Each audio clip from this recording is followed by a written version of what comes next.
थे मोरे अखियाँ रे, धीरे धीरे ते ख्याल कर ले, रखते है मोर छतिया रे।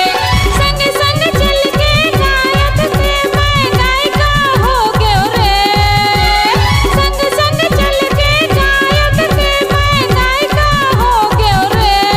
अब तो नील कमल के मैं हरचंदा रानी बन गयो रे, अब तो नील कमल के मैं हरचंदा रानी बन गयो रे।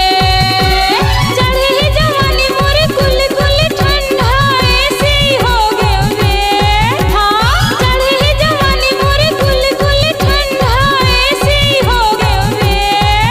मोर सैया मोर सैया मोर सैया झोलटू रामया रंगीन हो गए रे, मोर सैया झोलटू रामया रंगीन हो गए रे, मोर सैया झोलटू रामया रंगीन हो गयो रे, मोर सैया झोलटू रामया रंगीन हो गयो रे।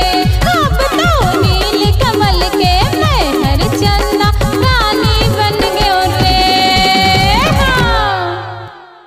अगर आप अपनी आवाज को एक नया आयाम देना चाहते हैं तो चले आइए मल्टी ट्रैक डिजिटल रिकॉर्डिंग के लिए संपर्क करें HK म्यूजिक कंपनी, कोटा डबरी, चांपा, छत्तीसगढ़। मोबाइल नंबर है 9329238487 और 8085380380।